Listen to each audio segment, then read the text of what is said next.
आपण यावेळेस आपल्यामध्ये जो पवित्र मेज आहे त्याच्यामध्ये आपण भाग घेणार आहोत.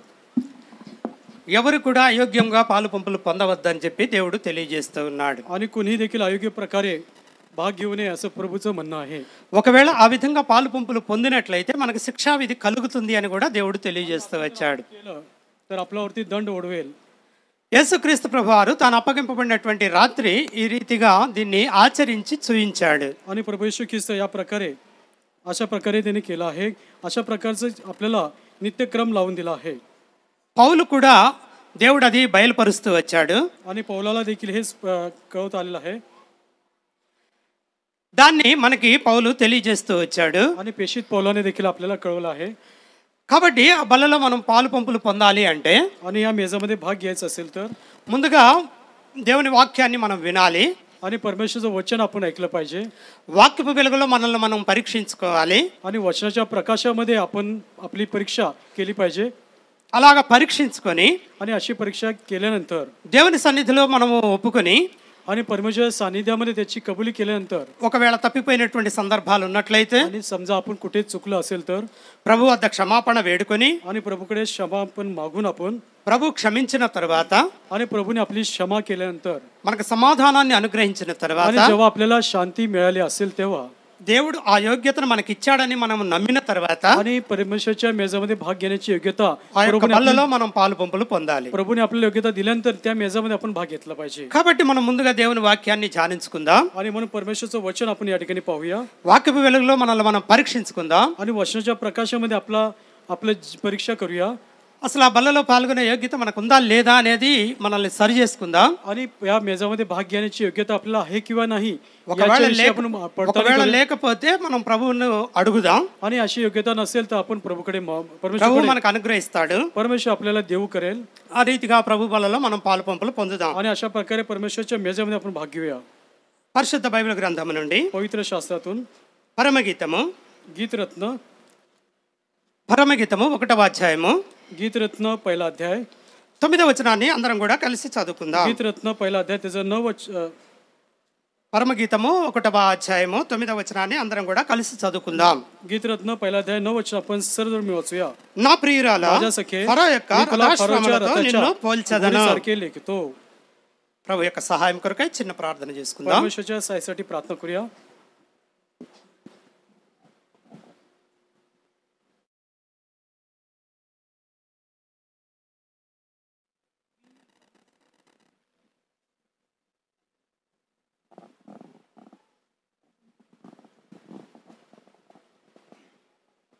కృపా సత్య సంపూర్ణుడైన మా దేవా, कृपायुक्त सत्यवान परमेश्वरा, ఘనమైన మా తండ్రి, आदरणीय परमेश्वर, నిత్యుడగ దేవా, निरंतर साळुकाई परमेश्वरा, పరిశుద్ధుడా, पवित्र प्रभू, నీ ఘనమైన నామాన్ని బట్టి నీకే స్తుతులు చెల్లిస్తున్నాం आणि తండ్రి. तुझ्या आदरयुक्त नावाला स्तुती धन्यवाद करतो.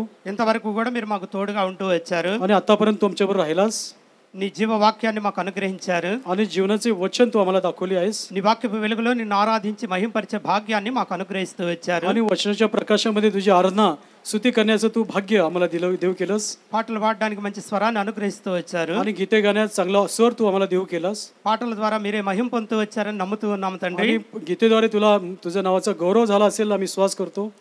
ఈ సమయంలో నీ పవిత్రమైనటువంటి బలలో మేము పాలు పంపులు పొందనై ఉండగా आणि यावेळेस तुझ्या पवित्र मेजामध्ये आम्ही भाग घेणार असताना నీ శరీరానికి సాదృశ్యంగా ఉన్న రొట్టెలోను, आणि तुझ्या शरीराचं प्रतीक जी भाकर आहे, నీ రక్తానికి సాదృశ్యంగా ఉన్న ద్రాక్షారసంలోను, आणि तुझ्या रक्ताचं प्रतीक जो राक्षस आहे, యోగ్యులుగా పాలు పంపులు పొందాలని మీరు ఆజ్ఞాపించి ఉండగా आणि योग्य रीतीने मेजाने भाग घ्यावा अशी तुम्ही आज्ञा केली आहे. నీ వాక్యాన్ని మేము ధ్యానించుకుని तुझ्या वचनावरती अभ्यास करून నీ వాక్యపు వెలుగులో మమ్మల్ని మేము పరీక్షించుకొని आणि वचनाच्या प्रकाशामध्ये आमची परीक्षा करून ఆ రీతిగా నీ బలలో పాలు పంపులు పొందడానికి సహాయం आणि చేయండి. अशा प्रकारे तुझ्या मेजाने भाग घेण्यास तू आम्हाला सहाय्य कर. నీ వాక్యాన్ని ధ్యానించేటప్పుడు तुझे वचन मनन करत असताना నీ దాసుడిని జ్ఞాపకం చేసుకోండి. तुझ्या दासाचं स्मरण तू कर. నీ దాసుడు వ్యర్థుడు, ఏ మాత్రం యోగ్యత లేనటువంటి तुझा వాడు. दास व्यर्थ आहे, कुठली योग्यता पात्रता त्याची नाही. నీ దాసుడిని నీ నోటి పూరగా వాడుకొని आणि माझा उपयोग तुझ्या तोंडाचा करण्याप्रमाणे त्याचा उपयोग करून घे. నీ వాక్యం అనేటువంటి రొట్టెను నీ బిడ్డలందరికీ పంచిపెట్టవలసిందిగా आणि वचनरूपी भाकर सर्व तुझ्या लेकरांना तू देऊ कर. నీ వాక్యమును విని तो वचन ऐकून హృదయంలో భద్రపరచుకొని अंतकरणात सांभाळून ठेवून పరీక్షించుకొని परीक्षा करून నీ బలలో పాలు పంపులు పొందడానికి तुझ्या मेजामध्ये भाग घेण्यासाठी నీ కృపను మాకు దయచేయవలసిందిగా వేడుకుంటూ तुझी कृपा तू आम्हाला देऊ कर अशी विनंती करतो. మా ప్రభును రక్షకుడు అయిన యేసుక్రీస్తు నామంలో ప్రార్థించి వేడుకొంచున్నాము తండ్రి. आमचा प्रभू जो तारणारा येशू ख्रिस्ताच्या नावाने प्रार्थना विनंती करतो म्हणून तो ऐक. आमेन. ఆమేన్.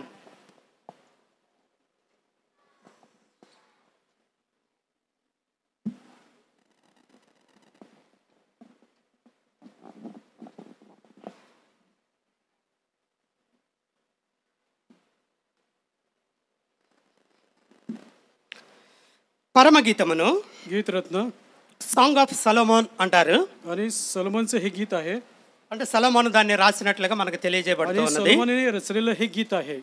ఈ గీతం యొక్క ఉద్దేశాన్ని మనం గమనించినట్లయితే आणि ह्या गीताचा उद्देश आपण जर लक्षात घेतलं तर దేవుడు తన ప్రజలైనటువంటి వారితోటి ఎటువంటి సంబంధాన్ని కలిగి ఉన్నాడో తెలియజేస్తుంది. आणि परमेश्वर आपल्या लोकांवर त्याचा कसं संबंध आहे, नातं आहे, या देवडू- ठिकाणी आपल्याला समजू शकतो. దేవుడు తన ప్రజలు అంటే ఇజ్రాయేలీలు, आणि देवाची लोक प्रजा म्हटले की इस्रायल लोक आहे.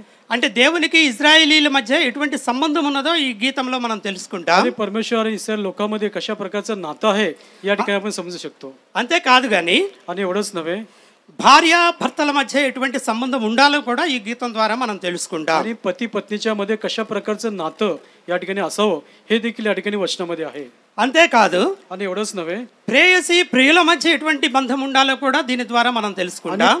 प्रेमिका आम्ही प्रेयसी आणि प्रेमिकामध्ये कशा प्रकारचं नातं असावं हे देखील आहे. ముఖ్యంగా సొలొమోను మహారాజు ఇక్కడ ప్రియుడిగా మనకు కనబడతాడు. आणि या ठिकाणी प्रामुख्याने सलमोन महाराज जो प्रियकर असा तो दिसत आहे. షూలమతి ప్రియురాలుగా కనబడుతూ ఉంటుంది. आणि या ठिकाणी जी सुंदर स्त्री आहे सगळ्यात ती प्रेमिका आहे. వాళ్ళిద్దరి మధ్య ప్రేమ ఏ విధంగా ఉంటుందో ఈ పరమగీతం మనకు తెలియజేస్తుంది. आणि दोघांमध्ये कसं प्रेमाचं नातं आहे गीतरत्नामध्ये आपल्याला कळू शकतं. ఆ విధంగా ఇది ఒక ప్రేమ కావ్యము. आणि हे प्रेमाचं गीत किंवा ते काव्य आहे. పరమగీతం అంటే శ్రేష్టమైనటువంటి గీతము అని అర్థం. आणि गीतरत्न म्हणलं सर्वश्रेष्ठ असं गीत आहे. సొలొమోను యవ్వన కాలంలో దీన్ని రచించినట్లుగా మనకు తెలియజేయబడుతూ ఉన్నది. आणि शलोमोनाने आपल्या तरुणात रचलेलं हे गीत आहे. ఇక్కడ ఆయన తన ప్రియురాలని గురించి ఒక మాట తెలియజేస్తూ ఉన్నాడు. आणि या ठिकाणी आपल्या प्रेयसी बद्दल तो वचन सांगत आहे. అంటే దేవుడు తన ప్రియమైనటువంటి వారిని గురించి కూడా ఈ మాట తెలియజేస్తూ ఉన్నాడు. आणि परमेश्वर आपल्या प्रियांच्या प्रति देखील हे वचन सांगत आहे. దేవుని ప్రియులు అంటే మనమే, आणि देवाचे प्रिय असे आपणच आहोत. దేవుని సంఘమే. आणि देवाची मंडळी. అంటే ఈ మాటలు దేవుడు తన సంఘంతో కూడా చెబుతున్నట్లుగా మనం భావించాలి. आणि परमेश्वर आपल्या मंडळीशी हे वचन सांगत आहे हे देखील आपण लक्षात घेतलं पाहिजे. సొలొమోను మహారాజు తన ప్రియురాలైన షూలమతిని గురించి చెబుతున్నటువంటి మాటలు. आणि शलोमोन महाराज आपली जी सर्वात सुंदर अशी जी प्रेयसी आहे त्याच्याबद्दल तो सांगत आहे. అలాగే దేవుడు మనతోటి చెబుతున్నటువంటి మాటలు. आणि त्याप्रमाणे परमेश्वर देखील आपल्याशी तो सांगत आहे. ఏమంటున్నాడంటే దేవుడు, आणि या ठिकाणी परमेश्वर काय म्हणत आहे, నా ప్రియురాలా माझ्या प्रिये, माझ्या ఫరో యొక్క రథాశ్వములతో నిన్ను పోల్చెదను मी అంటున్నాడు. तुला फारोच्या रथाच्या घोडीसारखे लेखतो असं तो म्हणत आहे. మనల్ని పోలుస్తున్నాడు. आणि तो आपल्याला लेखत आहे. మనం ఎలా ఉండాలని అనుకుంటున్నాడో అది మనకు తెలియజేస్తూ ఉన్నాడు. आणि आपण कसं आहोत हे त्याप्रमाणे हे करत आहे. నా ప్రియురాలా అంటున్నాడు. आणि माझ्या सख्य तो असं म्हणत आहे. ప్రియురాలు ప్రియుడు అంటే చాలా ఇష్టమైనటువంటి आणि వాడు అని. प्रियकर आणि प्रेयसी अत्यंत आवडीचे असे आहेत. విశ్వాసం లేకుండా దేవునికి ఇష్టడై ఉండటం అసాధ్యమని మనకు తెలుసు. आणि विश्वासाखेरीज देवाला आवडणे अशक्य आहे. కాబట్టి దేవుని యందు మనం విశ్వాసం ఉంచే వారిగా ఉన్నప్పుడు आणि म्हणून परमेश्वरवरती आपण विश्वास जेव्हा ठेवतो మనము దేవునికి ఇష్టమైనటువంటి వారంగా ఉంటాం. आणि तेव्हा आपण परमेश्वरच्या आवडीचे किंवा आवडणारे आहोत. దేవునికి ప్రియులుగా ఉంటాం. आणि परमेश्वराला प्रिय असं आपण हो. అయితే ఆ ప్రియులు ఎలా ఉండాలని దేవుడు కోరుకుంటున్నాడు అంటే, आणि हे जे प्रिय आहेत कसं राहिलं पाहिजे अशी परमेश्वर इच्छा आहे. ఫరో యొక్క రథాశ్వములతో పోలుస్తున్నాడు. आणि या ठिकाणी फारोच्या रथाच्या घोडीसारखा तो लेखत आहे. ఫరో అంటే ఇంతకు ముందే చెప్పుకున్నాం మనం. आणि फारो कोण आहे याच्या अगोदर पाहिलं आहे. ఐగుప్తును పరిపాలించేటువంటి చక్రవర్తి. तो मिश्र देशाचा राजा आहे. చక్రవర్తి దగ్గర యుద్ధానికి సంబంధించినటువంటి కొన్ని విభాగాలు ఉంటాయి. आणि जो राजा आहे लढाईच्या वेळेस जे जे आवश्यक हत्यारं असणारे विभाग किंवा त्या ठिकाणी विभाग असं त्या ठिकाणी असतात. కత్తులతోటి నడుచుకుంటా వెళ్ళి యుద్ధం చేసే వాళ్ళు ఉంటారు. आणि तलवारीने पायदळ जाणारे आणि लढाई करणारे असतात. రథాల మీద యుద్ధాలు చేసేటువంటి వాళ్ళు ఉంటారు. आणि रथावरती स्वार होऊन लढाई करणारे असतात. ఆ రథాలు లాగడానికి గుర్రాలను ఉపయోగిస్తూ ఉంటారు. आणि रथाला ओढण्यासाठी किंवा पळवण्यासाठी त्या घोड्यांचा उपयोग होतो. రథం అంటే ఒక బండి లాంటిదే. आणि रथ म्हणलं की एक वाहनासारखं आहे. దాన్ని లాగడానికి గుర్రాలు ఉపయోగిస్తారు. आणि त्यांना चालवण्यासाठी त्या घोड्यांचा उपयोग होतो. ఆ రథాల మీద కొద్దిగా పెద్ద పెద్ద స్థాయిల్లో ఉన్న వాళ్ళు ఉండి యుద్ధం చేస్తూ ఉంటారు. आणि रथामध्ये जे वरील अधिकारी असतात किंवा सेनाधिपती असतात त्यांचा उपयोग ते करतात. రాజులు సేనాధిపతులు ఇటువంటి వాళ్ళు ఉండి వాటి మీద యుద్ధం आणि చేస్తూ अशा ఉంటారు. प्रकारचे राजा सेनापती त्या रथाचा उपयोग ते करतात. ఇంకా గుర్రాలు ఉంటాయి, आणि घोडे असतात గుర్రాల మీద రౌతులు ఉంటారు, आणि त्या घोड्यावरती स्वार असलेले ते असतात అంటే గుర్రాన్ని స్వారీ చేసేటువంటి వాళ్ళు. आणि घोड्यावर स्वारी करणारे असतात అది కూడా సైన్యమే, आणि ते देखील सैन्याचा भाग आहे వాళ్ళు కూడా యుద్ధం చేస్తూ ఉంటారు. आणि ते देखील घोडेस्वार लढाई करतात. అయితే ఇక్కడ ఫరో దగ్గర ఉండేటువంటి ఆ రథాలు కానీ గుర్రాలు కానీ చాలా ప్రఖ్యాతి చెందినటువంటివి. आणि फारोच्या जवळ असलेले रथ घोडे अत्यंत सुप्रसिद्ध असं ते रथ आणि घोडे आहेत. చాలా ముఖ్యమైనటువంటివి, अत्यंत प्रमुख असे आहेत, చాలా విలువైనటువంటివి. अत्यंत मौल्यवान आहे. అందుకనే దేవుడు మనలను తన ఆ ఫరో యొక్క రథ అశ్వాలతోటి పోలుస్తున్నాడు. आणि म्हणून परमेश्वर आपल्याला आपली तुलना त्या फारोच्या रथाच्या घोड्याबरोबर तो करत आहे. రథ అశ్వము అంటే आणि घोड्याचा रथ म्हटलं तर రథాన్ని లాగేటువంటి గుర్రము. आणि अश्व म्हटलं की रथला जो ओढणारा किंवा चालवणारा ते घोडे. అశ్వం అంటే గుర్రం. अश्व म्हटलं की घोडा.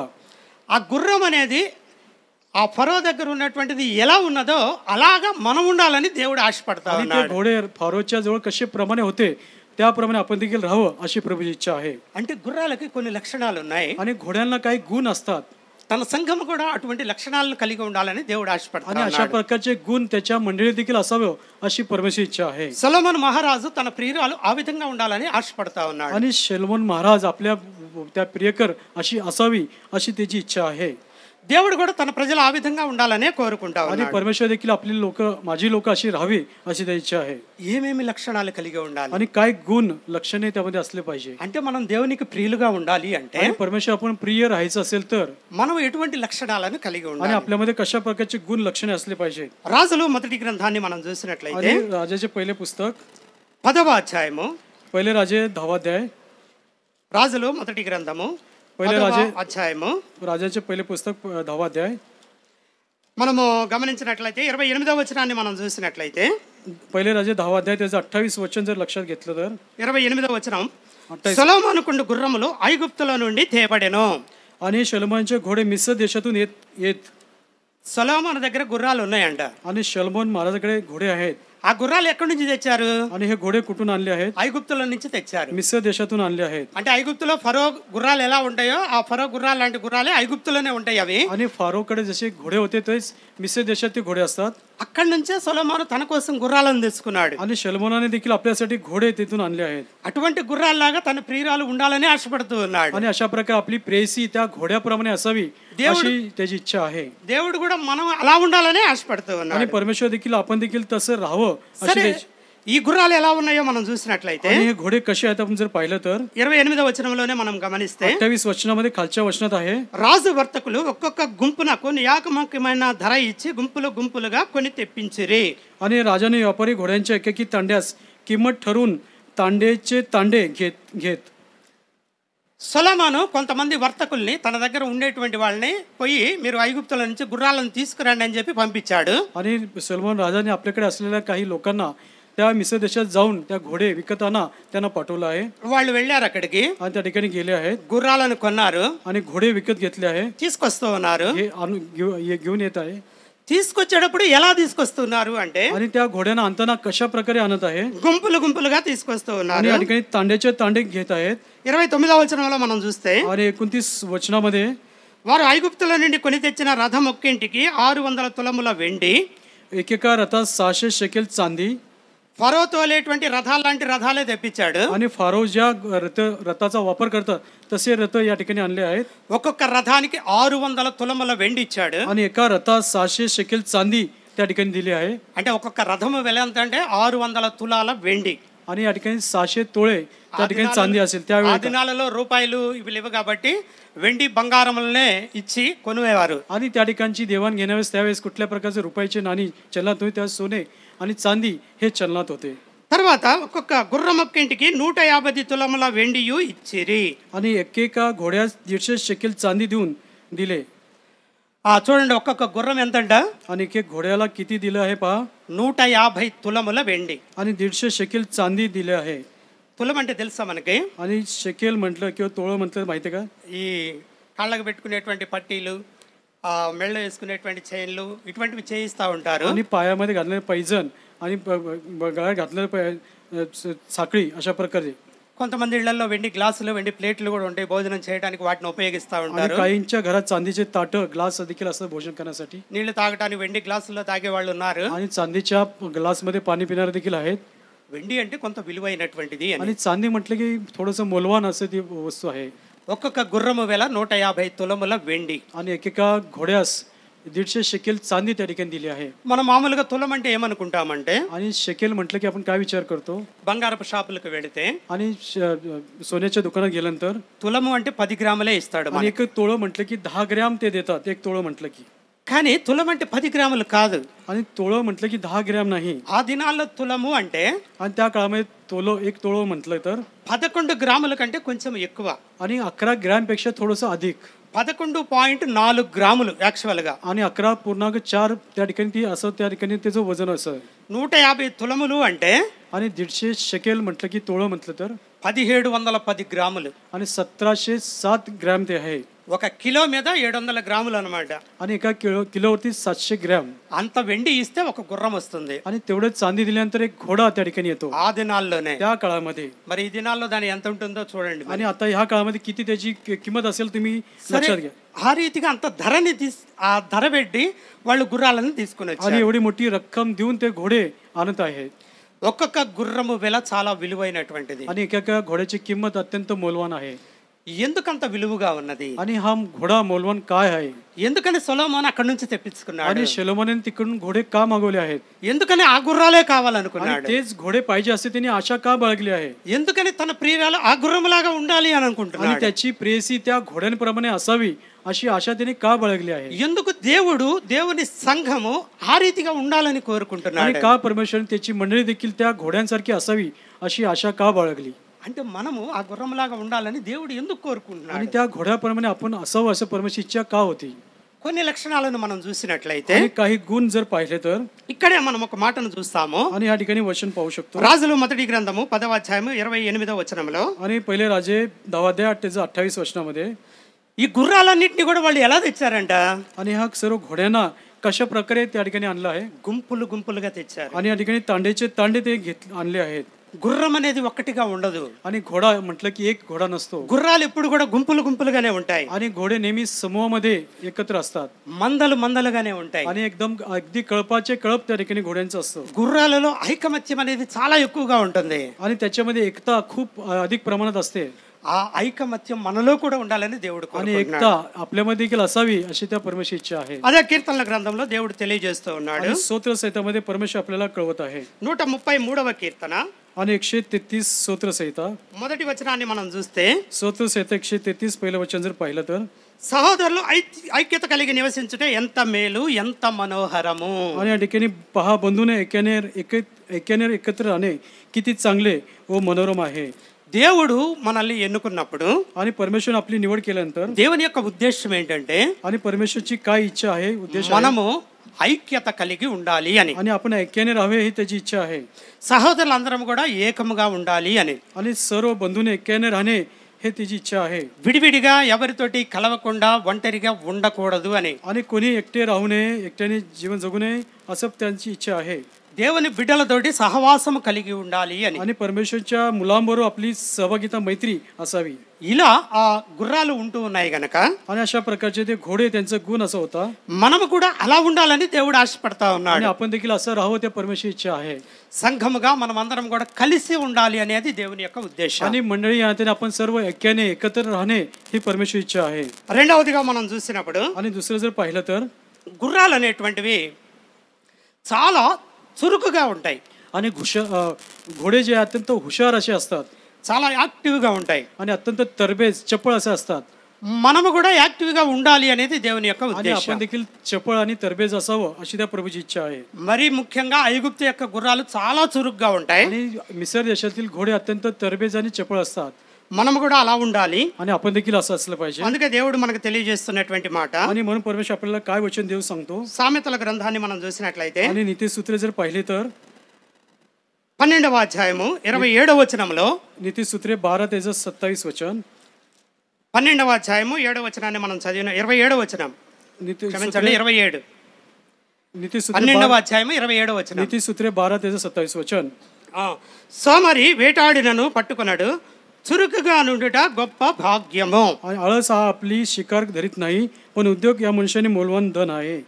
చురుకుగా ఉండడం అనేది గొప్ప భాగ్యం అని దేవుడు తెలియజేస్తున్నాడు. आणि तरबेज किंवा चपळ असणे अत्यंत मोलवान आहे. ఫరో రథాలకు కట్టేటువంటి గుర్రాలు చాలా చురుగ్గా ఉంటాయి. आणि फरो जो आपल्या रथाला घोडे बांधतो ते अत्यंत मोलवान आणि अत्यंत तरबेज आणि चपळ असतात. మనం కూడా చురుగ్గా ఉండాలనేది దేవుని యొక్క ఉద్దేశం. आणि आपण देखील चपळ आणि तरबेज असावं त्या प्रभूची इच्छा आहे. అలా చురుగ్గా ఉండటం గొప్ప భాగ్యం అని దేవుడు మనకు తెలియజేస్తాడు. आणि अशा प्रकारचं तरबेज आणि चपळ राहणे मोठे भाग्यवान आहे. మనకు తెలుసు నిర్గమకాండంలో आणि निर्गम पुस्तकामध्ये ఒక వచనాన్ని మనం చూసినట్లయితే आणि एक वचन जर पाहिलं तर మనకు తెలిసినటువంటి సందర్భమే आणि आपल्याला परिचय असलेला संदर्भ आहे. మోషే పుట్టినటువంటి సందర్భంలో आणि मोशेचा जन्म झाल्याचा जो संदर्भ आहे. ఆ మంత్రసానులు చెప్పినటువంటి మాటను మనం విన్నట్లయితే त्या मिस्री देशाच्या सुईनी ज्या होत्या నిర్గమకాండము 1వ అధ్యాయము निर्गम पुस्तक पहिला अध्याय 19వ వచనాన్ని మనం చూసినట్లయితే आणि 19 वचन जर पाहिलं तर అందుకు ఆ మంత్రసానులు హెబ్రీ స్త్రీలు ఐగుప్తు స్త్రీల వంటి వారు కారు వారు చురుకైనటువంటి వారు. त्या सुईनी फारोस म्हणाल्या इब्री बायका काही मिस्री बायकाप्रमाणे नाहीत. చిన్న బిడ్డలందరినీ కూడా చక్రవర్తి చంపాలని ఆజ్ఞ ఇచ్చినప్పుడు आणि लहान मुलांना त्या राजाने आज्ञा केली की त्या सर्वांना मारून टाका. మంత్రసానులు ఇద్దరు ఉన్నారు. आणि 2 इब्री सुईनी त्या ठिकाणी आहेत. షిఫ్రా పూయా అనేటువంటి మంత్రసానులు ఉన్నారు. शिप्रा आणि पुवा या 2 सुईनी आहेत. వీళ్ళు ఏం చేస్తూ వచ్చారంటే ఆ బిడ్డలను బ్రతుకునిస్తా వచ్చారు. आणि ह्यांनी काय केलं त्या इस्रायल लोकांच्या लहान मुलांना जिवंत ठेवलेलं आहे. రాజుకు ఆ విషయం తెలిసిన తర్వాత వాళ్ళని పిలిపించాడు. आणि राजाला जेव्हा ही गोष्ट कळाली तेव्हा राजाने त्या दोन्ही सुईनींना बोलवलं. ఎందుకు మీరు వాళ్ళని చంపడం లేదని అడుగుతూ వచ్చాడు. आणि त्यांना तुम्ही मारलं नाही असं त्यांना प्रश्न केला. అప్పుడు వాళ్ళు చెబుతున్నటువంటి మాట ఇది. आणि तेव्हा त्या सुईनी अशा म्हणाल्या ఐగుప్తు స్త్రీలు లాంటి వాళ్ళు కాదు వాళ్ళు. आणि इब्री त्या मिस्री सियांप्रमाणे नाहीत. వాళ్ళు చాలా చురుకైనటువంటి వాళ్ళు. त्या अत्यंत तरबेज आहेत. మేము అక్కడికి వెళ్ళగానే వాళ్ళు ప్రసవించి ఉంటున్నారు. आणि आमच्या जाण्याच्या अगोदर ते प्रसव होत होत्या. అందును బట్టి మేమేం చేయలేకపోతూ వచ్చామని చెబుతూ వచ్చారు. आणि आम्ही काय करू असं ते म्हणत आहे. ఆ స్త్రీలు చాలా చురుకైనటువంటి त्या వాళ్ళు. अत्यंत तरबेज आहेत. దేవుని బిడ్డలు కూడా ఆ విధంగా ఉండాలని దేవుడు ఆశపడుతూ ఉన్నాడు. आणि परमेश्वरची मुलं अशीच राहावी अशी परमेश्वर इच्छा आहे. మొదటగా గుర్రాలు కలిసిమెలిసి ఉంటాయి. आणि सर्वप्रथम घोडे एकत्र राहतात. రెండవదిగా గుర్రాలు చాలా చురుగ్గా ఉంటాయి. आणि अत्यंत घोडे जोरदार जोमदार असतात. మూడవదిగా మనం గమనించినప్పుడు आणि तिसरं जर लक्ष घेतलं तर గుర్రాలు దేనికి కూడా భయపడక ధైర్యంగా ఉంటాయి. आणि घोडे कशाला घाबरत नव्हता अत्यंत धैर्यवान किंवा अत्यंत धीटपणे वागतात. మనం కూడా అలా ఉండాలని దేవుడు ఆశపడుతూ ఉన్నాడు. आणि आपण देखील असं राहावं अशी प्रभूची इच्छा आहे. మోషే చనిపోయాడు.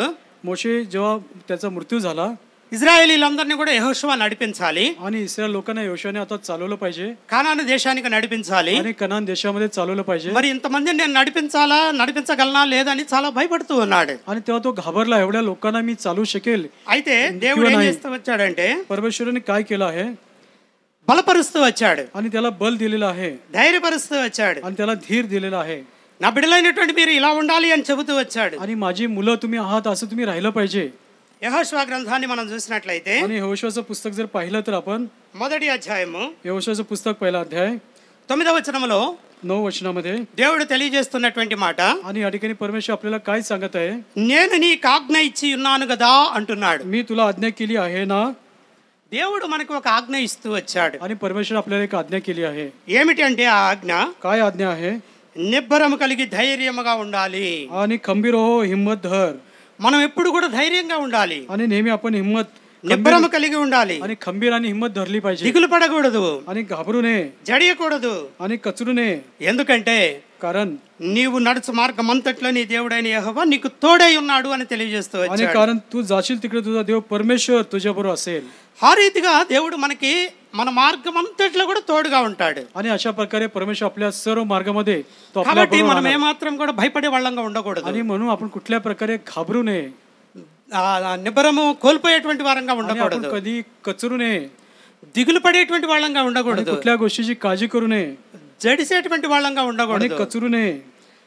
దేవుడు ఏం చేస్తూ వచ్చాడంటే आणि అలా ఉండాలని దేవుడు ఆశపడుతూ आणि ఉన్నాడు. अशा प्रकारे आपण राहावं अशी तो आपल्या प्रती आशा धरतो. ఈ గుర్రాలను మనం చూసినట్లయితే आणि या घोड्यांना जर आपण पाहिलं ఇవి కూడా అలాగనే ఉంటాయి. आणि हे घोडे देखील त्यांचा स्वभाव असा असतो, నిబ్బరముగా ఉంటాయి, अत्यंत हिंमतवान असतात, ధైర్యంగా ఉంటాయి, धीर धरून असतात, ఏ మాత్రము భయపడవు. कुणालाही न घाबरतात. మనము కూడా అలా ఉండాలనేది దేవుని आणि కోరిక. आपण देखील असं राहावं अशी प्रभूची इच्छा आहे. అందుకనే म्हणून- దేవుడు నా ప్రియురాలా आणि म्हणून माझ्या प्रिय सखे ఫరో రథాశ్వములతో నిన్ను పోల్చెదను आणि అంటున్నాడు. फारोच्या रथाशी तुझी तुलना किंवा मी करतो.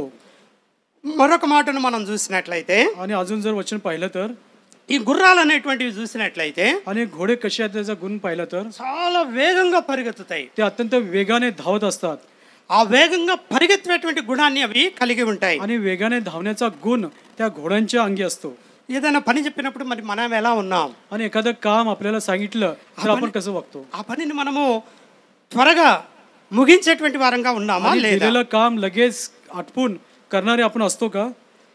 దేవుడు ఏం చెప్తూ ఉన్నాడు అంటే, आणि या ठिकाणी परमेश्वर काय सांगत आहे? మనకు తెలుసు ఐగుప్తీయుడు అక్కడ నుంచి యెరూషలేము నుంచి ప్రార్థన ముగించుకొని వస్తా ఉన్నాడు. నపుంసకుడు नपुंसक जो षंड आहे तो यెరూషలేमातून प्रार्थना संपूर्ण षंड जो आहे तो माघारी येत అపొస్తలుల होता. కార్యములు 8వ అధ్యాయంలో మనం చూసినప్పుడు, आणि प्रेषितांचे कृत्य 8व्या अध्यायामध्ये पाहिलं तर అపొస్తలుల కార్యములు 8వ అధ్యాయము प्रेषितांचे कृत्य 8वा अध्याय 26వ వచనాన్ని మనం చూసినప్పుడు, 26 वचन जर पाहिलं तर 26వ వచనం प्रेषितांचे कृत्य 8 ते 26 वचन అక్కడ రాయబడినటువంటి మాట आणि या ठिकाणी वचन आहे. ఫిలిప్ తోటి దేవుని యొక్క దూత తెలియజేస్తూ ఉన్నది. आणि फिल्पाला एका दूताने सांगितलं आहे, ప్రభువు దూత, प्रभूचा दूत आहे, నీవు లేచి దక్షిణముగా వెళ్ళి इकडे యెరూషలేము నుండి గాజాకు పోవు అరణ్య మార్గమును కలుసుకొమ్మని ఫిలిప్తో చెప్పగా అతడు లేచి వెళ్ళెను. इकडे प्रभूच्या दूताने फिल्पाला म्हटले, उठ, जी वाट यెరూషలేमेकडून गज्जाकडे जाते त्या वाटेने दक्षिणेकडे जा, ती ओसाड आहे. ఫిలిప్ ఎక్కడ ఉన్నాడంటే సమరయ ప్రాంతంలో ఉన్నాడు. आणि फिलिप कुठे शेमरोनी प्रांतात तो आहे దేవుని యొక్క పనిని చేస్తా ఉన్నాడు. आणि परमेश्वराचं काम तो करत आहे.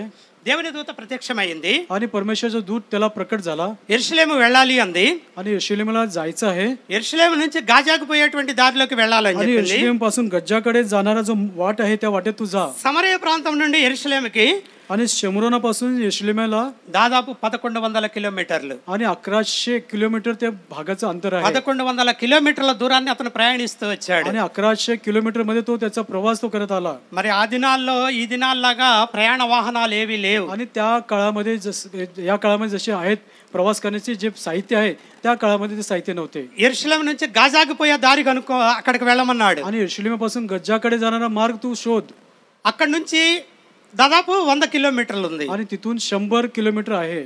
అంత దూరం కూడా ఫిలిప్ దేవుడు చెప్పగానే వెళ్ళాడు. आणि एवढा मोठा अंतर जेव्हा परमेश्वर सांगितलं फिलिप त्या ठिकाणी गेला आहे. ఎలా వెళ్ళి ఉంటాడు? कसं गेला असेल? పరిగెత్తుతూ వెళ్ళాడు. आणि तो धावत गेला आहे. దేవుడు వెళ్ళమన్నాడు, परमेश्वरने प्रभूने सांगितलं जा, వెళ్ళాడు. तो गेला. అలా ఉండాలి అనేది దేవుని యొక్క ఉద్దేశం. आणि अशा प्रकारचं आपण देखील राहावं असं प्रभूची इच्छा आहे. ఇంకా 29వ వచనాన్ని మనం చూస్తే, आणि 29 वचन जर पाहिलं, అప్పుడు ఆత్మ ఫిలిప్పుతో నీవు ఆ రథము దగ్గరికి పోయి దాన్ని కనుగొనమని చెప్పాను. तेव्हा आत्म्याने फिलिपाला सांगितले जा, त्याचा रथ गाठ. ఆ రథములో ఐగుప్తీయుడు ఉన్నాడు, నపుంసకుడు ఉన్నాడు. आणि त्या ठिकाणी अक्षय षंड त्या ठिकाणी आहे. రథములో వెళుతూ ఉన్నాడు. आणि तो रथाने जात आहे.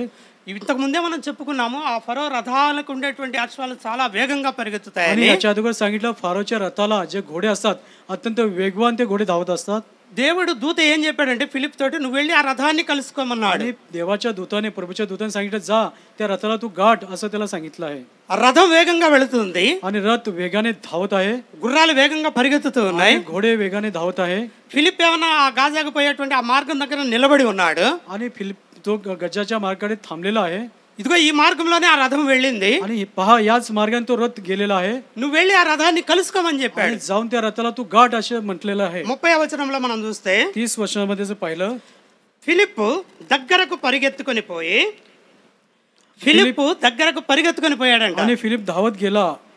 ఎక్కడ దగ్గరికి? आणि कुठे धावत गेला आहे? రథము దగ్గరికి. रथाच्या जवळ तो गेला आहे. ఎలా వెళ్ళాడు? कसा गेला आहे? పరిగెత్తుకొని పోయాడు. आणि तो धावत गेला आहे. గుర్రాలు పరిగెత్తుతూ ఉన్నాయి. आणि घोडे पळत आहेत. గుర్రాలు రథాన్ని లాగుతూ ఉన్నాయి, आणि घोडे त्या रथाला ओढत आहे వేగంగా వెళుతూ ఉన్నాయి. आणि वेगाने घोडे धावत आहे గుర్రాల కంటే వేగంగా ఫిలిప్ పరిగెత్తుకుంటా आणि వెళ్ళాడు. घोड्याच्या वेगापेक्षा अधिक वेगाने या రథాన్ని ठिकाणी फिलिप- చేరుకున్నాడు. आणि रथाला गाठलं आहे. రథం పక్కనే పరిగెత్తుతూ ఉన్నాడు. रथाच्या बरोबरीने तो धावत आहे నపుంసకుడు యెషయా గ్రంథాన్ని చదవడం చూశాడు. आणि हबशी शंड ते यशाचं पुस्तक तो वाचत आहे. మరి నువ్వు చదివేది నీకు అర్థమవుతుందా లేదా आणि అన్నాడు. जे काही तू वाचतो तुला ते कळत आहे का, समजत आहे का? ఎవరన్నా చెప్పకపోతే నాకు ఎట్లా అర్థమవుతుంది అన్నాడు. आणि तो म्हणाला कोणी मला सांगेल समजून सांगणार नाही రా तर ఎక్కి मला कसं- కూర్చోమన్నాడు. आणि ये रथात बस असं त्याला म्हटलं आहे. రథాన్ని ఆపాడు. रथाला थांबवलं आहे ఫిలిప్ రథాన్ని ఎక్కాడు. आणि फिलिप त्या रथामध्ये बसला आहे. ఇక్కడ మనం ఫిలిప్ చేసినటువంటి పనిని మనం आणि या గమనించినట్లయితే ठिकाणी फिलिपाने केलेलं काम जर लक्षात घेतलं तर దేవుని మాటకి లోబడి आणि परमेश्वरच्या आज्ञेचं त्याने शब्दाला पालन केलं आहे దేవుని పని కోసం పరిగెత్తినటువంటి వాడుగా आणि ఉన్నాడు. देवाने सांगितलेले जे काम आहे त्यासाठी तो धावत गेला आहे. గుర్రం కంటే వేగంగా పరిగెత్తాడు. आणि घोड्याच्या वेगापेक्षा अधिक वेगाने फिलिप धावत రథాన్ని गेला చేరుకున్నటువంటి వాడుగా आणि ఉన్నాడు. तो रथाला गाठला आहे त्याने. మనం ఎలా పరిగెత్తుతున్నాం మరి? आणि आपण कसं धावत आहे మనం ఎలా ఉంటూ ఉన్నాం? आणि आपण कसं राहत आहोत. ఫిలిప్పీలకు రాసిన పత్రికలో పౌలు ఒక మాట తెలియజేస్తా ఉన్నాడు. आणि फिलिपेकरास पत्रामध्ये पौल एक सांगत आहे. 3వ అధ్యాయము फिलिपेकरास पत्र 3रा अध्याय 14వ వచనాన్ని మనం చూసినట్లయితే, आणि 14 वचन जर आपण पाहिलं, ఫిలిప్పీలకు రాసినటువంటి పత్రిక 3వ అధ్యాయం 14వ వచనం. फिलिपेकरास पत्र 3रा अध्याय त्याचं 14 वचन. క్రీస్తు యేసునందు దేవుని ఉన్నతమైన పిలుపునకు కలుగు బహుమానమును పొందవలెనని గురి వద్దకే పరిగెత్తుతున్నాను అంటున్నాడు పౌలు. ख्रिस्त येशूच्या ठाई देवाचे जे वरील पाचारण त्यासंबंधी बक्षीस मिळवण्यासाठी मर्यादेवरील खुणेकडे मी धावतो, हेच एक माझे काम. దేవుడు మనకి బహుమానం ఇవ్వడానికి ఇష్టపడుతున్నాడు. आणि परमेश्वर आपल्याला बक्षीस देण्यास इच्छा आहे. దేవుని పని కోసం మనం పరిగెత్తి వారంగా ఉండాలి అంటున్నాడు. आणि परमेश्वरच्या कामासाठी आपण धावणारे असलं पाहिजे. ఆ రీతిగా నేను బహుమానం పొందాలని పరిగెత్తుతున్నాను అన్నాడు आणि పౌలు. अशा प्रकारे बक्षीस मिळवण्यासाठी मी धावत आहे. మరి నీ సంగతి నా సంగతి ఏంటి? आणि तुमची गोष्ट माझी गोष्ट काय आहे? ప్రభు ఇచ్చే బహుమానాన్ని పొందుకోవడానికి మనం పరిగెత్తుతున్నామా? आणि परमेश्वर जे बक्षीस आपल्याला देणार आहे त्यासाठी आपण धावत आहोत का?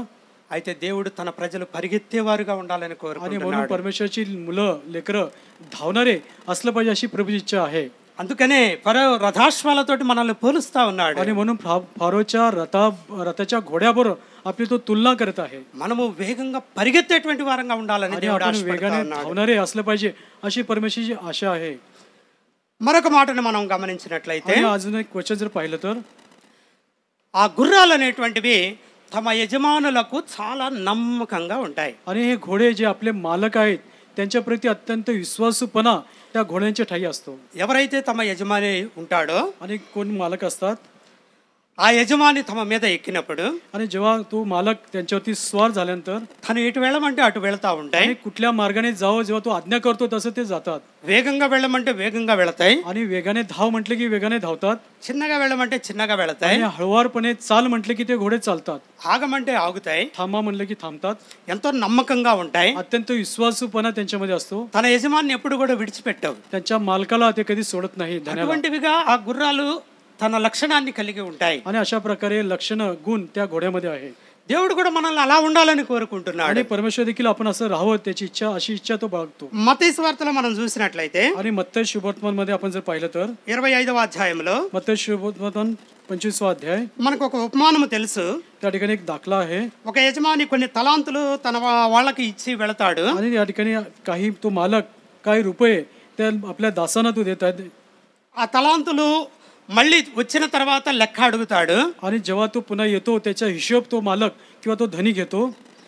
ఒకనికి 5 తలాంతులు ఇచ్చాడు. आणि एकाला 5 त्याने नाणे दिले, रुपये दिले आहेत. ఆ 5 తలాంతులు ఇచ్చినటువంటి వాడు మరొక 5 తలాంతులు దాంతోటి సంపాదిస్తూ వచ్చాడు. आणि ज्याला 5,000 दिले त्याने अधिक 5,000 मिळवले आहेत. అప్పుడు ఏమంటూ ఉన్నాడు అంటే యజమానుడు, आणि तेव्हा तो धनी काय म्हणत आहे? 21వ వచనాన్ని మనం చూస్తే 21 वचन जर पाहिलं तर మత్తయి సువార్త 25వ అధ్యాయం 21వ వచనం. मत्तय 25:21 वचन. అతని యజమానుడు బడా నమ్మకమైన మంచి దాసుడా. त्याला त्याच्या धन्याने म्हटले, शबास भल्या ओ विश्वासू दासा. నీవు నేను కూడా అలా ఉండాలి. तुम्ही आणि मी देखील असं असलं पाहिजे. దేవుడు మనల్ని మెచ్చుకునేటట్లుగా ఉండాలి. आणि परमेश्वरने आपल्याला देखील त्याने आपण त्याला आवडलं पाहिजे. त्याने आपल्याला शबासकी दिली पाहिजे. దేవుడు చెప్పినట్లుగా మనం చేస్తే आणि परमेश्वरने सांगितल्याप्रमाणे जेव्हा आपण करतो దేవునికి నమ్మకంగా మనం ఉంటే आणि त्याला विश्वासूपणा आपण जेव्हा दाखवतो మనల్ని కూడా దేవుడు మెచ్చుకుంటాడు. आणि तेव्हा तो आपली देखील प्रशंसा वावा तो करेल. బలా నమ్మకమైన మంచి దాసుడా అంటాడు. आणि शबाज भल्या विश्वासू दासा तो देखील म्हणेल. మంచి దాసురాలా అంటాడు. आणि चांगली विश्वासू दासी तू म्हणेल. ఒకవేళ అలా చేయకపోతే మనం आणि समजा असं जर आपण केलं नाही ఇంకొక దాసుడు ఉన్నాడు. आणि अजून एक दुसरा दास आहे ఒక తలాంతు తీసుకున్నవాడు आणि त्याला 1000 रुपये दिले आहेत. దాన్ని భూమిలో అలాగనే పాతి పెట్టాడు. त्यांनी जमीनमध्ये खड्डा खोदून त्या ठिकाणी पुरला आहे. యజమాని రాగానే ఇదిగో నీ తలాంతు నీకని ఇచ్చేసాడు. आणि जेव्हा तो धनी आला हे घे तुझे 1000 रुपये त्याने परत केला आहे. యజమాని ఏమంటున్నాడు అంటే आणि त्या ठिकाणी तो धनी काय म्हणत आहे? సోమరివైన చెడ్డ దాసుడా आणि అంటున్నాడు. अशी वाईट दासा तो म्हणत आहे.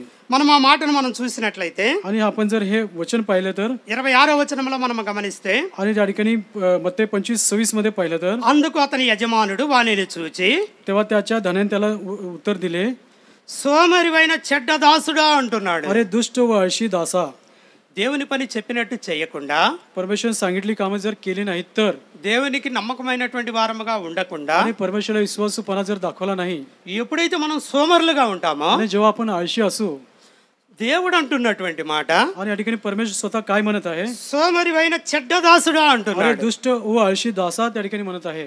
ఎలా ఉన్నాం మనము? आणि आपण कसं आहोत? మంచి దాసులుగా ఉన్నామా? आपण चांगले दास आहोत का? మంచి దాసుడు అయితే నమ్మకస్తుడు. आणि चांगला दास असेल तो विश्वासू आहे. చెడ్డ దాసుడు అయితే నమ్మకస్తుడు కాదు. आणि दुष्ट दास असेल तो विश्वासू नसणार आहे. ఎలా ఉన్నామో మనల్ని మనం సరి చేసుకోవాలి. आणि आपण कसं आहोत आपलं जीवन नीटनेटकं केलं पाहिजे. మనల్ని మనం పరీక్షించుకోవాలి. आणि आपली परीक्षा आपण केली पाहिजे. ఒక మాటను మనం గమనించినట్లయితే आणि एक वचन जर आपण पाहिलं तर అపొస్తలుడైన పౌలు తిమోతికి రాసినటువంటి పత్రిక तिमोथेचे पत्र, రెండవ పత్రిక, तिमोथेचे दुसरे पत्र, తిమోతికి రాసినటువంటి రెండవ పత్రిక 2వ అధ్యాయము तिमोथेचे दुसरे पत्र 2रा अध्याय 13వ వచనాన్ని మనం చూసినట్లయితే आणि त्याचं 13 वचन जर पाहिलं तर అక్కడ రాయబడినటువంటి మాటని మనం గమనించినట్లయితే आणि या ठिकाणी जे वचन आहे जर लक्षपूर्वक वाचलं तर మనము నమ్మదగని వారమైనను आपण अविश्वासी झालो तरी దేవుడు మనల్ని గురించి తెలియజేస్తున్నటువంటి మాట. आणि परमेश्वर आपल्याविषयी काय सांगत आहे पहा. మనము నమ్మదగని వారము. आणि आपण अविश्वासी झालो तरी నమ్మదగని వారమా నమ్మదగిన వారమా? आणि आपण अविश्वासी आहोत का विश्वासी आहोत? నమ్మదగినటువంటి వారంగా ఉండాలి. आणि आपण विश्वासी असलं पाहिजे. మనము నమ్మదగని వారమైనా కూడా आणि आपण अविश्वासी असलो तरी ఆయన నమ్మదగిన వాడుగా ఉండును. आणि तरी तो विश्वसनीय राहतो. దేవుడు నమ్మదగినటువంటి వాడు. आणि परमेश्वर विश्वसनीय परमेश्वर आहे. కాబట్టి ఆయన విశ్వసించినటువంటి మనము కూడా आणि त्याच्यावरती विश्वास ठेवणारे आपण నమ్మదగినటువంటి వారముగా ఉండాలి అని आणि దేవుని యొక్క ఉద్దేశం. आपण देखील विश्वासी राहिलं पाहिजे अशी त्याची इच्छा आहे. అందుకనే దేవుడు మనల్ని ఆ నమ్మకమైనటువంటి గుర్రాలతోటి పోలుస్తా ఉన్నాడు. आणि म्हणून आपल्याला देखील आपली तुलना त्या विश्वसनीय घोड्याबरोबर तो करत आहे. కొన్ని లక్షణాలను మనం చూస్తూ వచ్చాం. आणि त्या घोड्यामधले काही गुण आपण पाहिले आहेत. గుర్రాలు ఎటువంటి లక్షణాలను కలిగి ఉంటాయో చూస్తూ వచ్చాం. आणि घोडे कशा प्रकारचे गुण त्यांच्या ठाई असं पाहिलं आहे. గుర్రాలు మొదటగా గుంపులు గుంపులుగా ఉంటాయి. आणि सर्वप्रथम घोडे जे आहेत ते कळपाने किंवा समूहाने राहतात. రెండవదిగా గుర్రాలు చాలా చురుకైనటువంటివిగా ఉంటాయి. आणि घोडे अत्यंत चपळ आणि तरबेज असतात. మూడవదిగా గుర్రాలు ఏ మాత్రం కూడా భయపడనటువంటివిగా ఉంటాయి. आणि तिसरा जो गुण आहे घोडे कशालाही कुणालाही घाबरत नाही. గుర్రాలు చాలా వేగంగా పరిగెత్తేటువంటివిగా ఉంటాయి. आणि घोडे अत्यंत वेगाने धावणारे असतात. గుర్రాలు చాలా నమ్మకమైనటువంటివిగా आणि ఉంటాయి. एवढंच नाही तर घोडे अत्यंत विश्वासूपणा त्या घोड्यांच्या ठाई असतो.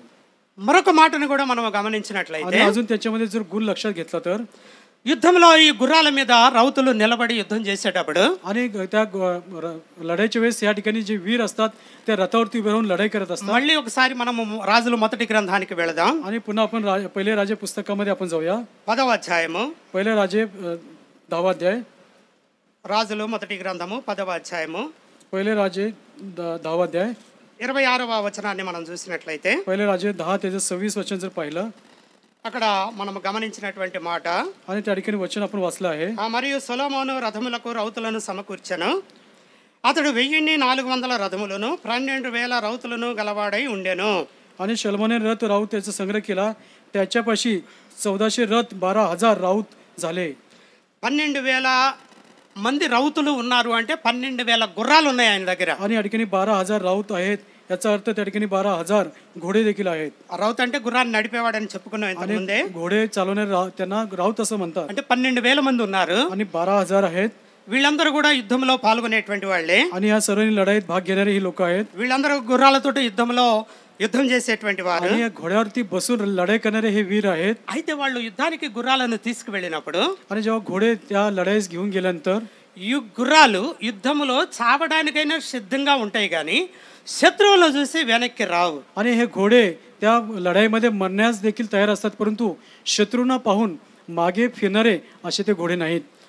రౌతులన్నా భయపడి వెనక్కి వచ్చే వాళ్ళుగా ఉంటారేమో కానీ त्यांच्यावरती स्वार होणारे राऊत ते देखील माघारे कदाचित फिरतील, परंतु घोडे कधी फिरणार नाहीत. అవతల వైపు ఉన్న శత్రువులను చూసి రౌతులు భయపడే వాళ్ళుగా ఉండొచ్చు. आणि समोरील शत्रूंना पाहून त्याच्यावरती स्वार झालेले राऊत घाबरतील, परंतु घोडे घाबरणार नाहीत. కానీ గుర్రం భయపడదు. परंतु घोडे कधी घाबरणार नाहीत. ఇక్కడ అది చావటానికైనా కూడా సిద్ధపడుతుంది. आणि या ठिकाणी मरणास देखील ते तयार आहेत घोडे. అంటే తన ప్రియురాలు ఆ విధంగా ఉండాలని సొలొమోను కోరుకుంటున్నాడు. आणि शोल्मन आपली प्रेयसी अशा प्रकारची असावी अशी तिची इच्छा तो बाळगतो. ఈ దినాల్లో కూడా మనం ఈ డైలాగ్ వింటూనే ఉంటాం. आणि आजच्या काळी देखील आपण असा हा डायलॉग ऐकतो. ప్రేయసీ ప్రియులు చెప్పుకునేటువంటి మాట. आणि प्रेयसीच्या बरोबर सांगणार असे सांगतात, నీ కోసం నా ప్రాణమైన ఇస్తాను मी అంటే. तुझ्यासाठी माझा जीव पण देईल. ఇస్తారా ఎవరన్నా? कोणी देऊ शकेल का? ఎవరెవరు ఆ సందర్భం వస్తే ఎవరెవరు आणि जशी वेळ आली तर कोणी आपला जीव देत नाही, మాట అయితే అంటారు. केवळ शब्दाने बोलतात. కానీ ఈ గుర్రము తన ప్రాణాన్ని ఇవ్వడానికి కూడా సిద్ధపడింది. परंतु हा जो घोडा आहे आपला प्राण देण्यास देखील तयार आहे. యుద్ధంలో ఏమాత్రం కూడా భయపడి వెనుకంజ వేయదు. आणि लढाईमध्ये कुठल्या प्रकारे न घाबरता मागे తన फिरत ప్రాణం नाही. పోతున్నా కూడా యుద్ధం రంగంలోనే ఉంటుంది. आणि त्याचा जीव जात असताना देखील त्या रणभूमीवरती ती असते. అలాగే మనం ఉండాలని కూడా దేవుడు आणि కోరుకుంటున్నాడు. आपण देखील असं असावं त्या परमेश्वर इच्छा आहे. ఈ భూమి అనేటువంటిది కూడా ఒక యుద్ధ రంగమే. आणि हे पृथ्वी म्हटलं तरी एक रणभूमी आहे. మనం కూడా పోరాటం చేస్తానే ఉన్నాం. आणि आपली देखील लढाई चालू आहे. మనం పోరాడేది ఈ భౌతిక సంబంధమైనటువంటి వాళ్ళతోటి భౌతిక సంబంధమైనటువంటి వాటితోటి కాదు आणि కానీ आपली लढाई जगाच्या गोष्टी त्या जगाबरोबर नाही, దురాత్మ సంబంధమైనటువంటి సమూహంతో మనం आणि పోరాడుతాం. त्या दुरात्म्याच्या बरोबर आपली लढाई आहे. సాతాను గర్జించ సింహంలాగా మన దగ్గరికి వస్తా ఉన్నాడు. आणि शत्रू सैतान गरजणाऱ्या सिंहाप्रमाणे ఆ శత్రువుతోటి మనం పోరాటం చేస్తా ఉన్నాం. आणि त्या शत्रूवरती आपण त्याच्याबरोबर आपली लढाई आहे. అయితే మనం ఏం చేయాలి? आणि आपण काय केलं पाहिजे? సాతాను చూసి పారిపోయే వాళ్ళంగా ఉండాలా? आणि शत्रू सैताना पाहून आपण घाबरून पळून जाऊ नये, లొంగిపోయేటువంటి వారంగా ఉండాలా? त्याच्याला शरण जाऊ नये. కానీ అలా ఉండకూడదు. మనం तसं असू नये. క్రీస్తు కొరకు నిలబడేటువంటి వాళ్ళంగా ఉండాలి. आणि ख्रिस्तासाठी खंबीर उभे राहणारे आपण असलं पाहिजे. గుర్రంలాగా ప్రాణాలకైనా తెగించే వారంగా ఉండాలి. आणि घोड्याप्रमाणे प्राण देण्यास देखील तयार असलं पाहिजे. అందుకని అపొస్తలుడు పౌలు చెప్తా ఉంటాడు. आणि म्हणून प्रेषित पौल म्हणतो ఫిలిప్పీలకు రాసినటువంటి పత్రికలో फिलिप्पेकरास पत्र మొదటి అధ్యాయము फिलिप्पेकरास पत्र पहिला अध्याय 21వ వచనంలో మనం చూసినట్లయితే फिलिप्पेकरास पत्र पहिला अध्याय 21 वचन जर पाहिलं, అక్కడ రాయబడినటువంటి మాట, నా మట్టుకైతే బ్రతుకుట క్రీస్తే, చావైతే లాభము అంటున్నాడు. आणि या ठिकाणी कारण मला जगणे तर हे ख्रिस्त आणि मरणे हे लाभ आहे. నా మట్టుకైతే బ్రతుకుట క్రీస్తే అంటున్నాడు. कारण मला जगणे हे ख्रिस्त आहे. మనం బ్రతకడం అయితే క్రీస్తు కొరకే బ్రతకాలి. आणि आपलं जगणं ख्रिस्तासाठी जगणं असावं. ఆ గుర్రం యుద్ధ రంగంలో చనిపోవడానికైనా సిద్ధంగా ఉంది. आणि तो घोडा त्या रणभूमीवरती मरण्यास देखील तयार आहे. మనము కూడా క్రీస్తు కొరకు చనిపోవడానికైనా సిద్ధంగా आणि ఉండాలి. आपण देखील ख्रिस्तासाठी मरण्यास देखील तयार असलं पाहिजे. చావైతే లాభము అంటున్నాడు. आणि मरणे हे लाभ आहे. అలా చనిపోతే ఇంకా మంచిది అంటున్నాడు. आणि असं जर मेलं तर अधिक चांगलं आहे. ఎందుకు లాభము? आणि याचा लाभ का आहे? చనిపోతే నేను దేవుని దగ్గర ఉంటాను. आणि जर मी मेलो तर मला त्या परमेश्वरकडे ఈ లోక పోరాటం నాకు ఇక ఉండదు. आणि ह्या जगावर लढाई माझी असणार नाही. దేవుని దగ్గర ఉంటాను. मी परमेश्वर बरोबर राहील. అదే మంచిది కదా. आणि तेच चांगलं आहे माझ्यासाठी. బ్రతికితే క్రీస్తు కొరకే బ్రతకాలి. आणि जगणे हे ख्रिस्त आहे. చనిపోతే క్రీస్తు సన్నిధిలో ఉండాలి. आणि मेलो तर ख्रिस्ताच्या सानिध्यात मी असलं पाहिजे. ఇలా ఉండాలి. आणि असं असलं पाहिजे. తన బిడ్డలు ఇలా ఉండాలి. त्याची लेकरं अशी असली తన पाहिजे. సంఘం ఇలా ఉండాలి. त्याची मंडळी अशी असली पाहिजे. తన ప్రియురాలు అలా ఉండాలి. आणि त्याची प्रियसी अशा प्रकारची असली అందుకే पाहिजे. సొలొమోను అంటున్నాడు, आणि म्हणून सोलोमन म्हणतो, నా ప్రియురాలా, माझ्या प्रिये, ఫరో రథాశ్వములతో నిన్ను పోలుస్తున్నాను. आणि फारोच्या रथाला झुपलेल्या घोड्याशी मी तुझी तुलना करतो. మరి మనం అలా ఉన్నామా? आपण तसं आहोत का? దేవుని కోసం మనం ప్రాణాలు అర్పించడానికి మనం సిద్ధంగా ఉన్నామా? आणि परमेश्वरासाठी आपलं प्राण त्याग करण्यास आपण तयार आहे का? తిమోతితో పౌలు చెప్తూ ఉన్నాడు. आणि तिमोथेसी पौल सांगत आहे. తిమోతి 2వ పత్రిక तिमोथेचे दुसरे पत्र 4వ అధ్యాయము तिमोथेचे दुसरे पत्र 4 अध्याय 4వ అధ్యాయము 4 7-8 వచనాల్లో మనం చూసినట్లయితే, 7 आणि 8 वचन जर पाहिलं तर, మంచి పోరాటము పోరాడి తిని నా పరుగు కడముట్టించుదని విశ్వాసము కాపాడుకుంటుని అంటున్నాడు. आणि या ठिकाणी 7 वचन, जे सुयुद्ध मी ते केले आहे, धाव संपली आहे, विश्वास राखीला आहे. నేను మంచి పోరాటం పోరాడాను, आणि मी चांगलं सुयुद्ध केलं आहे నా పరుగు కడముట్టించాను. आणि माझी धाव संपली आहे అంటే అయిపోయింది, నా నా జీవితము ముగిసిపోతుంది. आणि माझं जीवन या ठिकाणी संपलेलं आहे. నా జీవిత కాలం అంతా కూడా మంచి పోరాటమే చేస్తూ आणि వచ్చాను. माझ्या जीवनाभर आयुष्यभर मी चांगली धाव घेतली आहे ఈ పోరాటంలో దేవుని కొరకైన బిడ్డగా ఉంటూ వచ్చాను. आणि या धावेमध्ये परमेश्वराचं लेकरू असं मी राहिलं आहे. ఇప్పుడైతే నా పరుగు కడముట్టించాను, आता या ठिकाणी माझी धाव संपली आहे ఆ రీతిగా నా విశ్వాసాన్ని కాపాడుకుంటూ వచ్చాను. आणि अशा प्रकारे माझा विश्वास मी राखला आहे. శత్రువు మన మీద దాడి చేస్తుంది, आणि शत्रू जेव्हा आपल्यावरती हल्ला करतो మన విశ్వాసాన్ని మనం కోల్పోయే వారంగా आणि ఉండకూడదు. म्हणून आपला विश्वास त्या ठिकाणी राखला पाहिजे, त्याच्यापासून वंचित. 8వ వచనాన్ని మనం చూస్తే, आणि 8व वचन जर पाहिलं तर, ఇక మీదట నా కొరకు నీతి కిరీటం ఉంచబడింది అంటున్నాడు. आणि आता जे राहिलं आहे ते हेच की माझ्यासाठी नीतिमत्वाचा मुकुट ठेवला आहे. తను నా కొరకు నీతి కిరీటం ఉంచబడింది అని చెప్తున్నాడు. आणि या ठिकाणी आता नीतिमत्वाचा मुकुट ठेवला आहे असं तो म्हणत आहे. మంచి పోరాటం నేను పోరాడాను కనుక దేవుడు నా కోసం నీతి కిరీటం आणि ఉంచుతున్నాడు అన్నాడు. सुयुद्ध केलेलं आहे, धाव संपली आहे, आता माझी धाव संपली आहे, म्हणून चांगला मुकुट, नीतीचा मुकुट ठेवला आहे. ఈ పోరాటంలో నేను ఏమాత్రం వెనుకంజ వేయలేదు, నా ప్రాణాలకైనా సిద్ధపడ్డాను आणि అంటున్నాడు. या धावेमध्ये मी मागे फिरलो नाही, माझा प्राण देण्यास देखील मी तयार आहे. ఈ దినాల్లో స్వార్థ ప్రకటించే వాళ్ళకి అనేక ఆటంకాలు ఎదురవుతా ఉన్నాయి. आजच्या काळामध्ये स्वार्थ सांगणारा पुष्कळ अडथळे येत असतात. దేవుని కొరకు నిలబడినటువంటి బిడ్డలు కొన్ని కొన్ని చోట్ల దెబ్బలు తింటూ ఉన్నారు. आणि देवाच्यासाठी उभे राहिलेले लोक, देवाच्या मुलांना काही वेळा मार देखील खावा लागतो, కొన్ని కొన్ని సందర్భాల్లో చనిపోతా ఉన్నారు. काही वेळेस त्यांचा मृत्यू देखील होतो. అలా ఉండాలని దేవుడు కోరుకుంటా ఉన్నాడు. आणि अशा प्रकारचे जीवन जगू अशी प्रभूची इच्छा आहे. అలా ఉన్నటువంటి వాళ్ళ కోసం నీతి కిరీటం ఉంచబడింది. आणि अशा लोकांसाठी नीतीचा मुकुट त्या ठिकाणी राखलेला आहे. నీవు నేను ఆ నీతి కిరీటం పొందుకోవాలనేది దేవుని యొక్క आणि ఉద్దేశం. तुम्ही आणि मी देखील तो नीतीचा मुकुट मिळाला पाहिजे अशी त्याची इच्छा आहे. అలా దేవుడు తన ప్రజలు ఎలా ఉండాలో ఫరో రథాశ్వాలతో పోల్చి చెబుతూ ఉన్నాడు. आणि अशा प्रकारे परमेश्वराची लेकरे मुलं कशी असले पाहिजे, त्या फारोच्या रथाला जुंपलेल्या घोड्याप्रमाणे असावं अशी त्याची इच्छा आहे. మనం ఈ లక్షణాలన్నీ కూడా కలిగి ఉండాలని దేవుడు కోరుకుంటున్నాడు. आणि ही सर्व गुण, घोड्यामध्ये जे गुण आहेत ते देखील आपल्या अंगी असावी असे परमेश्वर इच्छा आहे. అందుకనే గుర్రాలతోటి మనల్ని పోల్చాడు. आणि म्हणून आपली तुलना त्या घोड्याबरोबर केली आहे. సరే, గుర్రాల మీద వెళ్ళేటప్పుడు आणि घोड्यावरती जात असताना కళ్ళకి గంతలు కడతారు. आणि त्या घोड्यांना त्या ठिकाणी पट्टे बांधलेले असतात, మనం చూసినట్లయితే झापडे बांधलेले असतात घोड्यांना. గుర్రాలను మనం చూసినట్లయితే घोड्यांना जर पाहिलं तर కొన్ని కొన్ని సందర్భాల్లో పెళ్లిళ్ళ సందర్భంలో ముస్లింలు తీసుకొస్తా ఉంటారు. आणि काही वेळेस लग्न सोहळ्यामध्ये मुस्लिम बांधव त्यांच्या लग्न सोहळ्यात ते घोडे आणतात. కొన్ని సందర్భాల్లో కూడా మనం చూస్తూనే ఉంటాం. आणि आणखी दुसऱ्या संदर्भामध्ये देखील घोडे आपण पाहत असतो. నిన్ననే ఒక వ్యక్తి ఇట్లా గుర్రం మీద వెళ్తా ఉన్నాడు. आणि काल एक माणूस या घोड्यावरून इकडून जात होता. చాలా పొట్టిగా ఉంది గుర్రం అది. आणि ते अत्यंत घोडा जो आहे बुटका ठेंगणा आहे. గుర్రాలను మనం చూస్తే आणि घोडे जर पाहिले అవి ప్రయాణించేటప్పుడు आणि जेव्हा ते प्रवास करत असतात యజమాని తన కళ్ళకు గంతలు కడతాడు. आणि त्यांच्या डोळ्यांना झापडे बांधतात, म्हणजे इकडे तिकडे बघू नये म्हणून. ఎందుకంటే कासाठी ఆ గుర్రం అనేటువంటి దాని యొక్క చూపు తిన్నగా ముందున్నటువంటి మార్గం మీదనే ఉండాలి आणि అని. त्या घोड्याची नजर समोरच्या बाजूला असले पाहिजे. అటు ఇటు పక్కకు చూడకూడదని. त्याने डावी उजवीकडे त्या घोड्याने पाहू नये यासाठी समोर नजर असण्यासाठी झापडे त्याला बांधतात त्या डोळ्यांना. పక్కకు చూస్తే దానికి గురి కోల్పోతుంది అది. आणि जर त्याने इकडे तिकडे पाहिलं तर जी निशाण आहे त्या ठिकाणी ते जाऊ शकत नाही. అందుకని గుర్రాల కళ్ళకు గంతలు కడతారు. आणि म्हणून त्या घोड्याच्या डोळ्यांना झापडे बांधतात. మనము కూడా ఎలా ఉండాలని దేవుడు आणि కోరుకుంటున్నాడు आपण అంటే, देखील कसं राहिलं पाहिजे. ఒక మాటను మనం చూస్తే అని आपण- సామెతల గ్రంథము नीतिसूत्रे 4వ అధ్యాయము नीतिसूत्रे 4 अध्याय 25వ వచనాన్ని మనం చూసినట్లయితే, नीतिसूत्रे 4:25, 4వ అధ్యాయము 25వ వచనం. नीतिसूत्रे 4:25 वचन. నీ కన్నులు ఇటు అటు చూడక సరిగాను, నీ కనురెప్పలు నీ ముందర సూటిగాను చూడవలెను.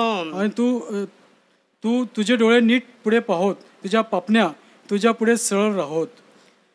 గుర్రము సూటిగా తిన్నగా ముందుకు ఎట్లా చూస్తా ఉన్నదో, आणि घोडे अत्यंत तरबेजाने पुढे पाहत असतो. మనము కూడా ఆ విధంగా చూసే వాళ్ళంగా ఉండాలి. आणि आपण देखील तसं पाहणारे असलं पाहिजे. ఇటు అటు చూసేటువంటి వాళ్ళంగా ఉండకూడదు. आणि आपण उजवी डावीकडे पाहणारे असू नये. మన చూపు సూటిగా ఉండాలి. आणि आपली दृष्टी सरळ असली पाहिजे.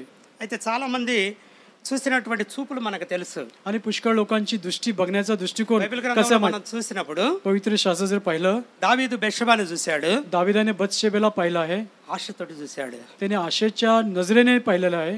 ఆకాను వెండి బంగారాలను చూశాడు, आणि आखाण्याने सोने रुपये पाहिलं आहे. మంచి షీనారు వస్త్రాన్ని చూశాడు. ते शिनाऱ्याचे झगे त्याने पाहिले आहेत, ఆశపడుతూ వచ్చాడు. त्याच्या प्रती आशा बाळगली आहे. గేహాజీని మనం చూస్తే आणि गेहजीनी च्या प्रती पाहिलं तर నయమాను తీసుకొచ్చినటువంటి ఆ ఖరీదైనటువంటి వస్త్రాలను ధనాన్ని చూస్తూ आणि వచ్చాడు. नामाने आलेले किमती धन आणि ते वस्त्रे उंची वस्त्रे त्याच्याकडे पाहिलं आहे. సంసోన్ను మనం చూస్తే शमशोनाकडे पाहिलं तर దెలీలాను చూస్తూ వచ్చాడు. दलिलेला पाहिलं आहे.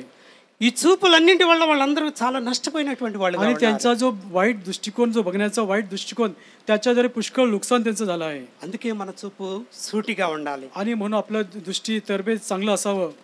ఇంకా మనం గమనిస్తే आणि पुढे जर आपण लक्षात घेतलं तर గుర్రాలు వెళ్ళేటప్పుడు आणि घोडे जेव्हा जात असतात దాని మూతికి కళ్ళెం పెడతారు, आणि त्याच्या तोंडामध्ये लगाम असते, దాని మూతికి చిక్కం పెడతారు. त्याच्या तोंडाला लगाम आणि ते एक प्रकारचं तोंड ते बांधलं असतं. ఏది పడితే అది తినకూడదు. అది आणि त्याने कुठल्या प्रकारचं खाऊ नये, काही जे असेल ते समोर दिसेल. తన యజమాని ఏం పెడతాడో అదే తినాలి. आणि त्याचा धनी किंवा मालक जे काही खायला देईल तेच खाल्लं पाहिजे. అందుకనే వాటి మూతికి చిక్కం పెడతారు. आणि त्याच्यामुळे त्याच्या तोंडाला लगाम आणि ते पट्टी लावलेलं असते. మనము కూడా అలా ఉండాలని దేవుని కోరిక. आणि आपण देखील तसं राहावं अशी प्रभूची इच्छा आहे. అంటే మన మూతికి చిక్కం కట్టుకొని ఏది పడితే అది తినకూడదని కాదు, కానీ आणि म्हणून आपल्या तोंडाला लगाम लावू नये, असं जे वाटेल ते खाऊ नये आपण. మన నోటి నుండి వచ్చేటువంటి మాటలు మంచిగా ఉండాలి. आणि आपल्या तोंडातून येणारा शब्द तो चांगला असावा. అందుకనే యేసుక్రీస్తు ప్రభు వారు తెలియజేస్తాడు ఒక మాట. आणि म्हणून प्रभू येशू ख्रिस्त काय म्हणत आहे, మత్తయి సువార్త 15వ అధ్యాయాన్ని మనం చూసినట్లయితే मत्ती शुभवर्तमान 15वा अध्याय जर पाहिलं तर 11వ వచనంలో రాయబడినటువంటి మాట. आणि 15 त्याचा 11 वचनामध्ये మత్తయి సువార్త 15వ అధ్యాయము 11వ వచనం. मत्ती शुभवर्तमान 15 त्याचा 11 वचन. నోట పడినది మనిషిని అపవిత్రపరచదు గాని నోట నుండి వచ్చినది మనిషిని అపవిత్రపరచునని వానితో చెప్పాను. जे तोंडात जाते ते माणसाला विटाळवीत नाही, तर जे तोंडातून निघते ते माणसाला विटवते. దేవుడు మనం తినేదాన్ని అపవిత్రపరచడం లేదు, కానీ మన నోటి నుంచి వచ్చేదే అపవిత్రమైందని आणि తెలియజేస్తున్నాడు. जे काही आपल्या तोंडातून जाते ते अपवित्र म्हणत नाही, पण तू जे ते तोंडातून निघते ते अपवित्र आहे. ఇక్కడ మనం ఇంకో మాటను आणि గమనించినట్లయితే या ठिकाणी पुढे एक वचन पाहिलं तर 18వ వచనంలో మనం చూస్తే 18वा अध्यायामध्ये నోట నుండి బయటికి వచ్చినవి హృదయంలో నుండి వచ్చును, ఇవే మనిషిని అపవిత్రపరచునని మీరు గ్రహింపరా అంటున్నాడు. आणि तोंडातून जे निघते तेच त्याला वाईट करते, या ठिकाणी तुमच्या लक्षात येत नाही का?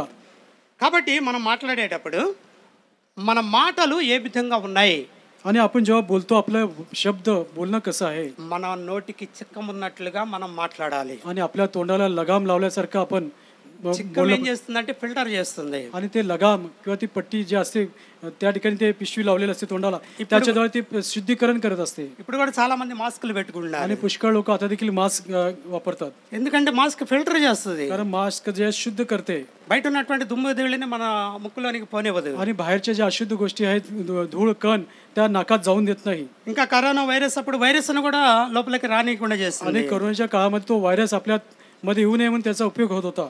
కాబట్టి మన నోటికి చిక్కం ఉన్నట్లుగా మన మాటలు కూడా ఫిల్టర్ చేసి మాట్లాడాలి. आणि आपलं जे बोलणं आहे म्हणून लगाम लावा, बोलणं देखील शुद्ध असलं पाहिजे. ఎలాంటి మాటలు మాట్లాడాలి, कशा प्रकारचं बोलणं आपण केलं पाहिजे. ఎఫ్సీలకు రాసినటువంటి పత్రికను మనం చూస్తే आणि एफएससी करास पत्र जर पाहिलं तर 5వ అధ్యాయము एफएससी करास पत्र 5वा अध्याय 4వ వచనాన్ని మనం చూసినప్పుడు त्याच्या 4th वचन जर पाहिलं 5:4 కృతజ్ఞతా వచనమే మీరు ఉచ్చరింపవలెను గాని, आणि उपकार स्तुती व्हावी.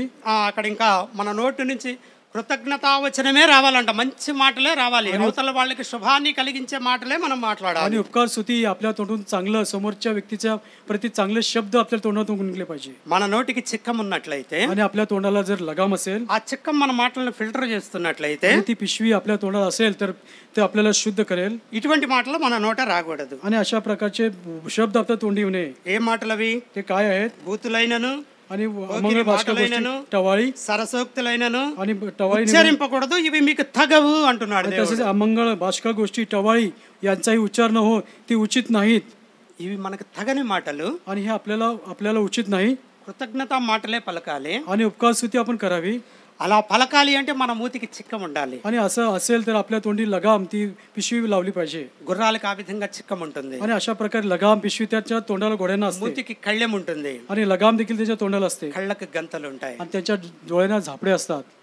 యోబు అంటాడు, కన్యకను నేను ఎలాగ చూస్తాను అని చెప్పి, నా కన్నులతో నేను నిబంధన చేసుకున్నాను అంటాడు. आणि యోబు म्हणतो, माझ्या डोळ्यांशी मी करार केला, त्या कन्याकडे मी कसा वाईट दृष्टीने पाहू. దావీదు అంటాడు, दावीद म्हणतो, వ్యర్థమైనటువంటి వాటిని చూడకుండా నా కన్నులతో నేను నిబంధన చేసుకున్నాను आणि అంటాడు. व्यर्थ गोष्टीकडे मी पाहू नये असं दावीद म्हणतो, की माझ्या डोळ्याशी मी करार केला आहे. ఈ సమయంలో మన నిబంధన ఏంటి? आणि आताच्या ह्या वेळी आपला करार, आपल्याशी करार काय आहे आपण स्वतः, మన చూపులతో ఎలా చూస్తున్నాం మనం? आणि आपल्या डोळ्याने आपण कसं काय पाहतो. మన నోటితో ఎలా మాట్లాడుతూ आणि आपल्या तोंडाने आपण काय बोलतो ఆ ఫరో రథాశ్వంలాగా మనం ఉన్నామా లేదా? आणि त्या फारोच्या रथाला झुंपलेल्या घोड्याप्रमाणे आपण आहोत का? మనల్ని మనం పరీక్షించుకుందాం. आणि आपण स्वतःची परीक्षा करूया దేవుడి కొద్ది మాటలను దీవించునుగా. आणि परमेश्वर वाचलेल्या वचनाला आशीर्वाद करू.